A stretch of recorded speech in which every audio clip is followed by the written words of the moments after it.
Tesla mi di long ko shall ben live ga jen tok tiang ame shi long da and long kwanukus men chi kon dial bus ke jen chang ame ngai kono to te ga tang wan ti tok rewe dan da which che men ngai kono to shi IO kana government of South Sudan shi ka taka ka kor nan shi alin chaji ko chaja mak ne ti shit ka to che ta ne ti chi yedin tesnian kana jibone kana to cha no gambel ba beje long men kula tene jenten ano dormi etok lawatu ike ga jak community ikan yen karodian na manana ka ga jak chigam ngai kondiala cha ga jak cha ka de lartu ga jak nyenya karo ramshi mat ka jang cha ja chwal ke to ramon la ja chwal ko to ajor ko jejen ko ramshi nuer pel chelongo den nuer de cha de cholo nuer cha de to so kura auto biya ngaji auto shi ga jak ka shi ga jak tin kontinye you know wujen daka we ga jak ko en ayo government te rol ga jak so mazano de kana attack kan ga jak tin kon tin ta ga kau kin de win tin golden kon en tek ka pa ga kana mai wut nama shi surprise mi di bo to de nuer de ka yikma ko ngai kono to mirten kormite ten e mother bana yikma ba ni ngai kono to te ga nuer kon de chiro kwak gero to de kan nong no nuer den kon te la family dien a chiran che bu goro to bo gore dam man ko te ga yo ki be yo ba ga jak man yam o nuer de kon la nyam regetin kon let kon ke rami intellectual ke rami dir ka kwi mo kwala shal ga patriot ramo mo shi oto balan men niam miet shi oba miet balan niam ki bo kon balan niam a wojen baraji go le na wojika okay le na wojika wojen dia wojen ana dabjet wala no midda kon na me kon ngaje to ram me che jien che o mat kene ko kien e che nuer pal jen chelo mo lan nuer cha de cholo nuer amo che de gwadan dan de na betin jene en pointa mun na kan nuer che mun na kan nuer nueri bat kel ka magaken ka jur ke gane ko kien ba mat ka ba mat bo ko nuer bo mun nong no nueri me ken jien mu kan gane ko kien me nuer mi jien che nuer che ko pal chine ba mat ba yi grach jek ka kwide ko jen che nuer che kallo la future nuer che jel bat tele mi chwal future kan nuer bune mat jene nuer mi chi lan nuer niam a che guru to bo goro da man bune mat jene ndo godan ba betin emi en nuer kana nuer gakto te kan rodian moj ke kan kamat kane ko kien chen bu gorbe interfere bay chong alo en neutral ko ngaje ne diala to ka shemare du no mi en nuer mi she mat ka jor bay chong kel kane de kon la nuer guru fonye me ba clear kane diala content la right ka social media ke YouTube mi jinwer churan gur ko e damor e ki ko e te ke yo guri ko jen ba wenwer ba ja kamnya dan mi che mat kane ko kien bi nga jo to che future nwere che jabat che teng nwere che jabat tele mi lel ngot ka goy ka je aram mo aram che kanam ne diale jen ten bang nwere pin chikalo ngolan nwere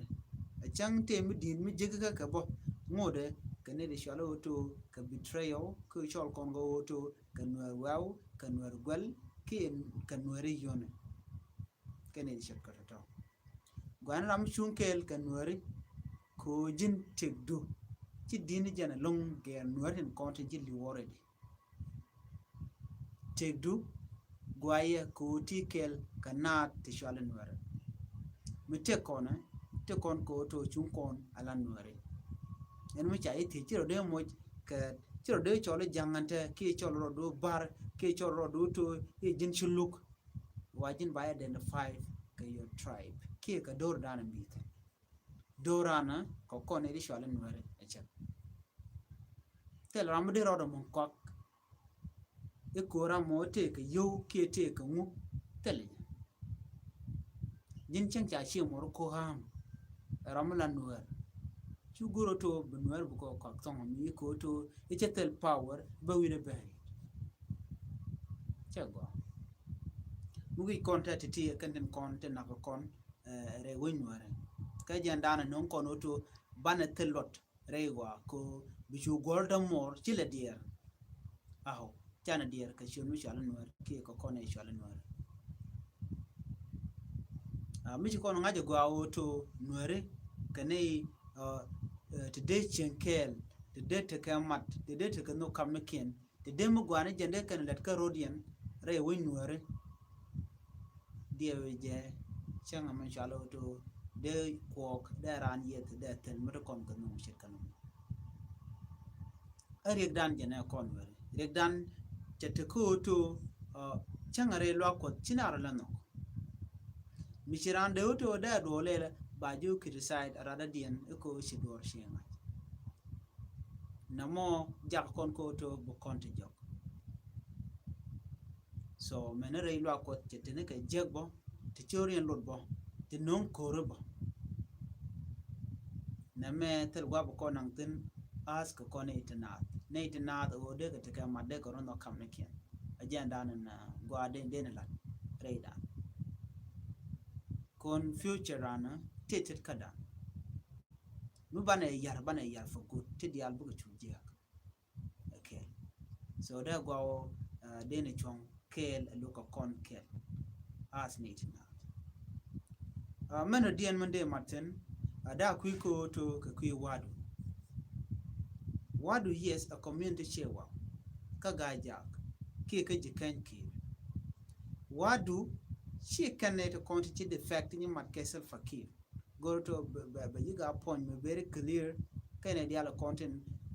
lat ke should wadu ni changno wadu che defect wadu kana defect ramchi defect e wuchan kene de kene de content chenga ken dungnu an community mite ramu mite kelaka la kene tel mishala option la option den woto bukaram bukana support by enemy so ne ti chaga mislead tele way mugwa medera ande ro wokeje regata to ne ramu de keli won wala jena ka bele ni lunjok mi jin civilian mo de take danger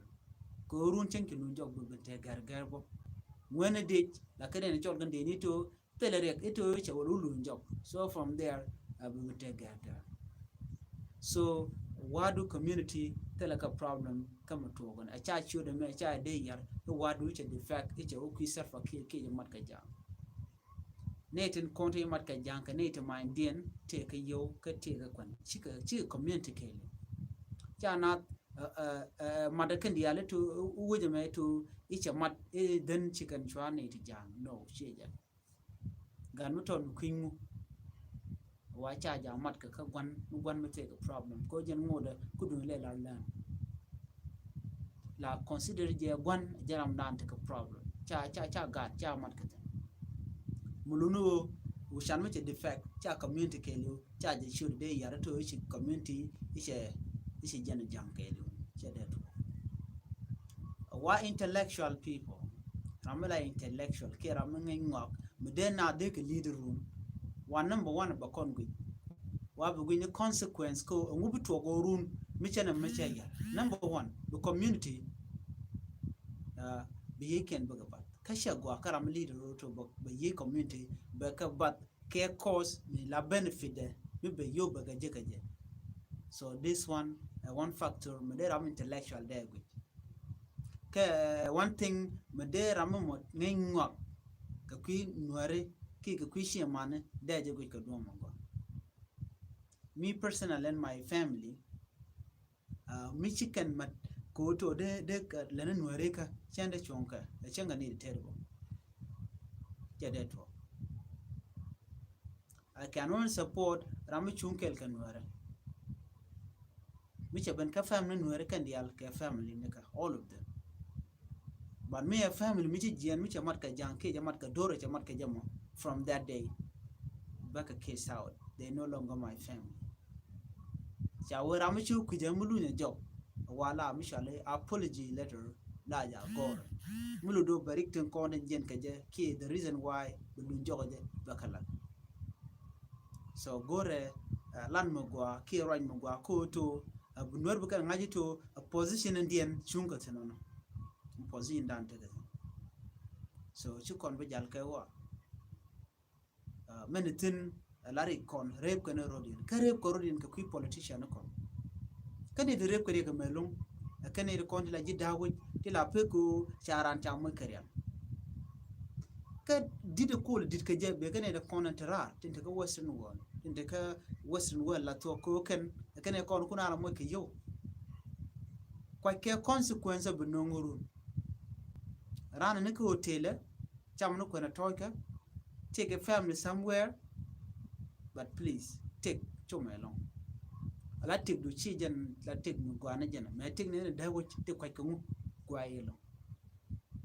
china de lu ke cause do me la benefit duru kerun bulu njo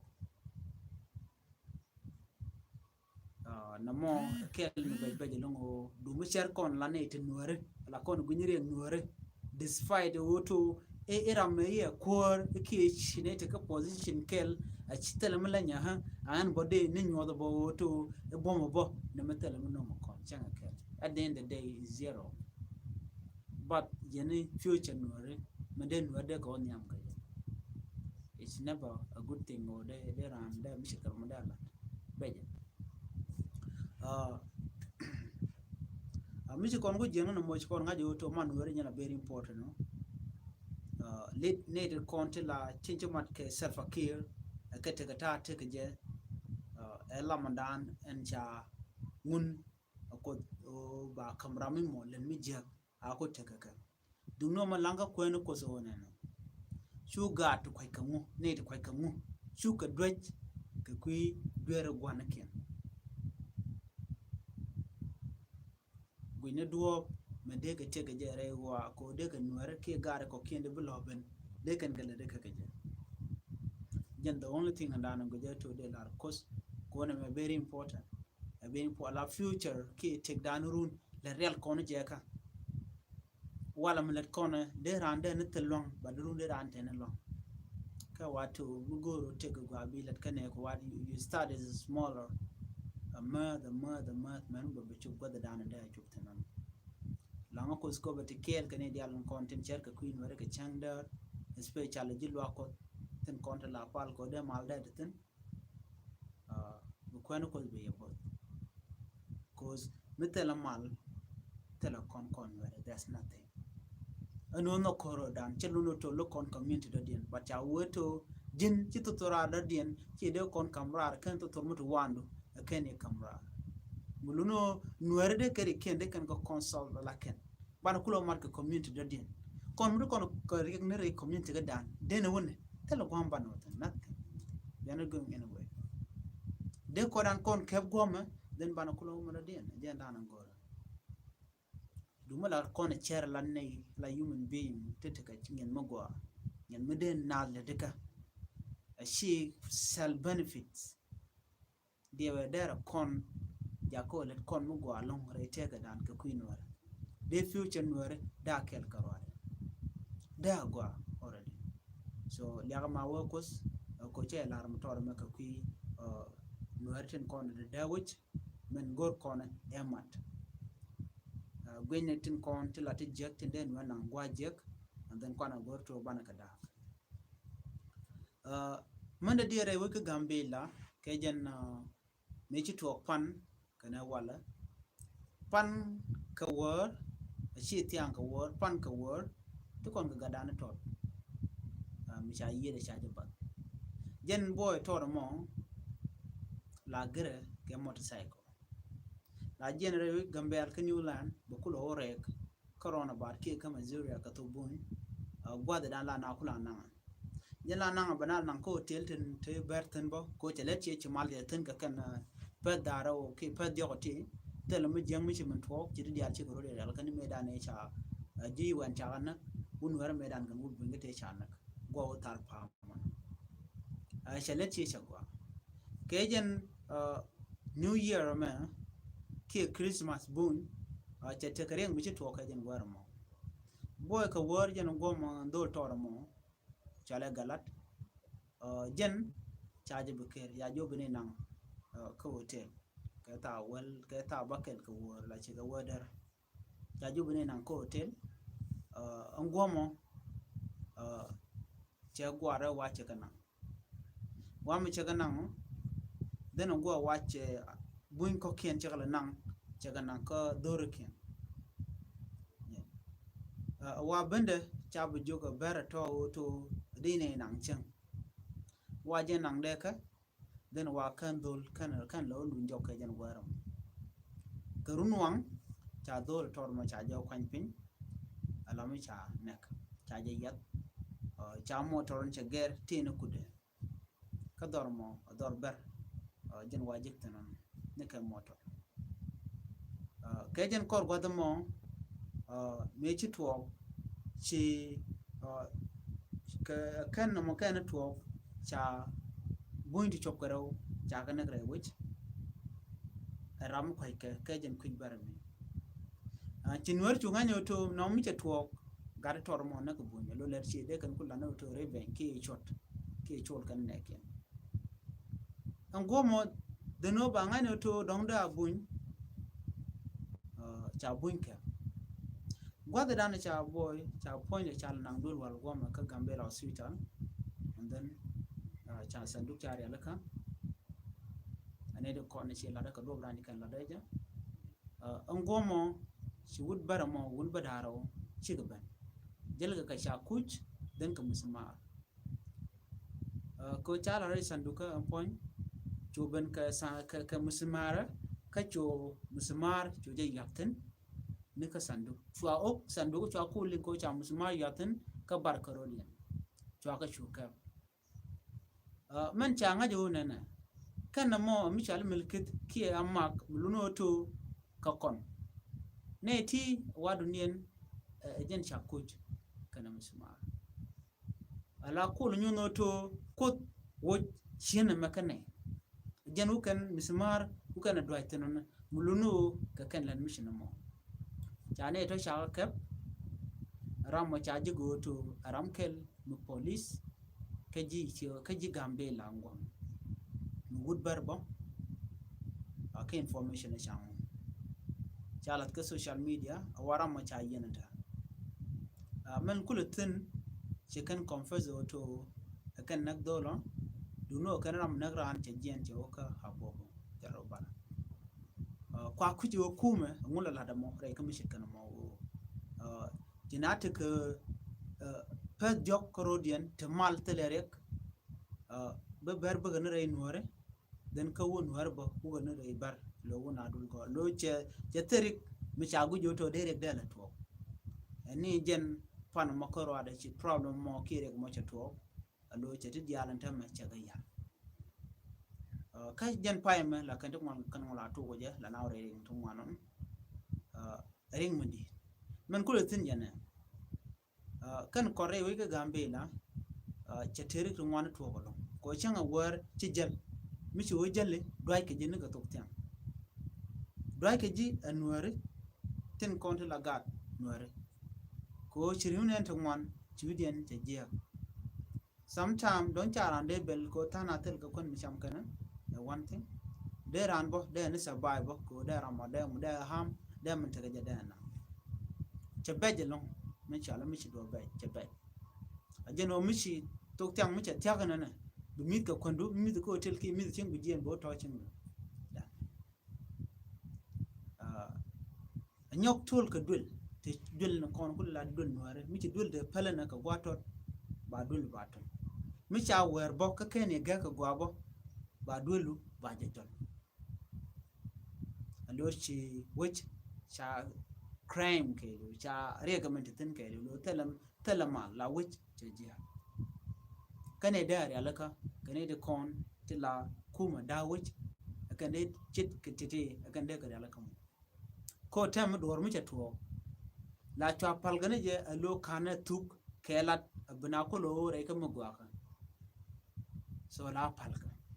mi cha chor cha ke bon tam ke jen gwa se me mi shi mo ka gwa be chora mo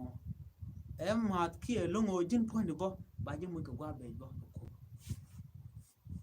mi lono to kuma te ka tet katin kon lat ka ro re ga en victim ka te ci to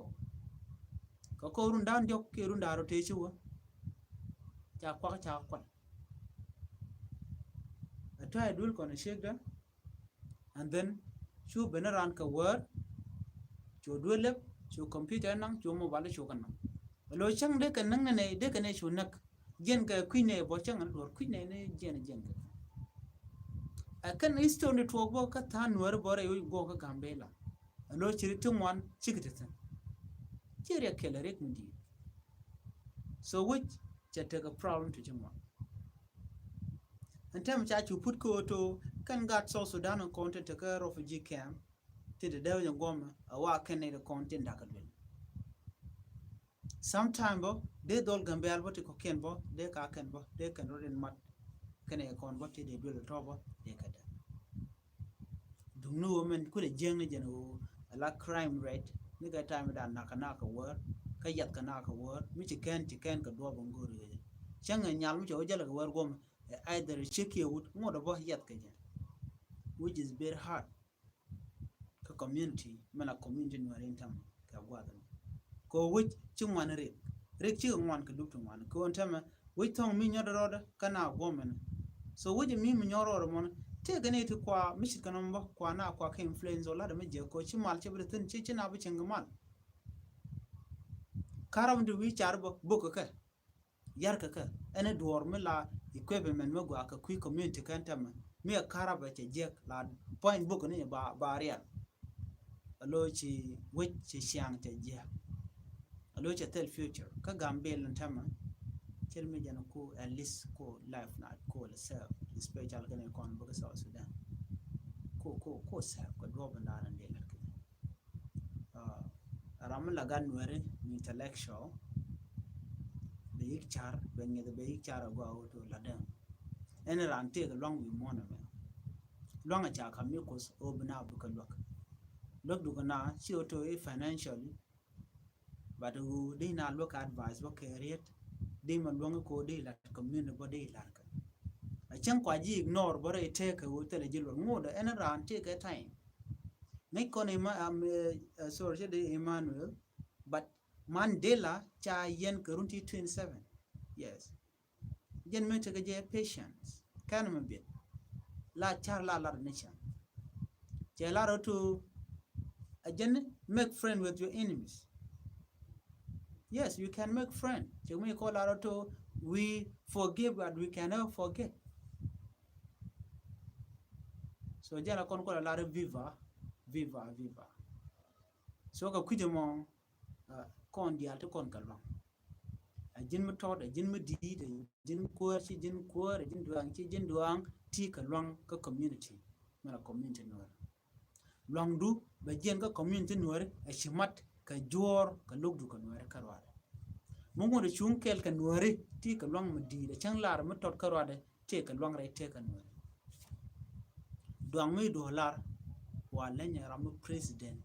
mi to ka pd ki te ki scientist lenya 100% ko ngai kono duang aramule che ka kos ko jen che chang di jek che come across them lo che experience in their life so bukaran bukana chum ka do bada ande woni am so man kon bono no we have to do that te kon ka long mo den mo gwa ye den lat ka jere community kada so chana guje gwa auto angu mede kon nyam gaja as Nuer kajan gwa mchulare te adlong ko chalo right kajan ta game amogwa chana dikin kon choy kon win kon chana guj cause to kon ka char to go ngit to go cha kon chap ka chak to go kon ba cha kon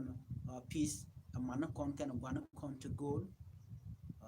ajen ta den dan bana guj ban men dina jen wo chana Nuer chan la niam ajen men niam men gwana jen no cause ka kon Nuer bana gor ban Nuer ban la ka do ba dan te gidi teng ma char man no ka je long wo jen te ga mu chala stamina take a patient kana mi jeng ni jen kana mlat la jol ne je ka ki la chap ni mi je karwade ka rumi ran dun jok ki ran be jo wor ka ma dun jo be jo ber ka ma la jo ni yeto e bod jen da nan no ka pala je ram shit karam mo ram de ran de to le ko je de la re mi je ni jin karwar shi de nga je to bi so she auto take a real makama haki tem kwajina find kujina find you know can image physical nothing no string attached but naka leadership ke tanda na chinware take a point daga jan misha ko jiya nan tamma nga mu yana mu dia kwaro ke mu dia goro ka shengten kon daga jan telaran ka that's no one tera mission job kanwar community tela kwara mission George tela mission George mubuna la dika chit kareng macha nothing kone di aljen gweg dien na man ai jega ran bi lokatela mi jeng la that's nothing bi atagamal ko ko kon yobre mi di al kontinent kon kamraten ajeno langa kos tegama cha lara mandano kos chu ko dwech ka kui duere gwanako a chiro the lot a tuka ke gwadi only because again a very important thing a chiro the lot janglo de ko borlep ko bune Nuer bune ga ladeka ka do brande ne ladeka je a she ka violent way me bune bi je bune lat ka je ejan the right way no right way no ba lat kamal and war mula de kele moyne ka machale patient lebira morong kam moy ko luzbo be gatin kon bune kala wi mon ngom na ke ku Nuer ke ku ne ko nimne yoto ko peace re te kam te kanai do kam luzdu ko nge ka pelu ko bune men dene lo kan Nuer bune ko do ngalam kam no ko pel dane shi kam Solomon ko Solomon me te ga da pel kam ne ko bune to go no ken bune ko la chugo jaka no yone chugo jaka auto bune nong ne teacher lot the community de ja jane ko to bune peace ko bune ka le ka bune roantin kon de ka jaka wo buga chonkel buga pe loida ti loida te no biata kamal ene dia language miti ka mede lar be gar pingomo be jek muno ko da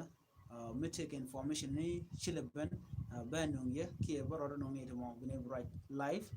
ka queen Nuer ki ka queen madam na ande na on yang je re Nuer chanbo right kaneda kon tin chin Nuer shi ga nok baran jo charwaj e ka logo Nuer che betok I only speak Canadian kon tin la Nuer Canada kon tin matkel ka Nuer ban Nuer jaram kel me dini jana long regatin diala to ko tek Nuer ajen tek misi den kwa jor ku jile la nga ba ji kage jinga cholo do Nuer ka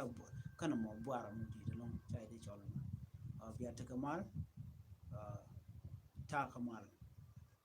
nanu ci kon nyago jinga wa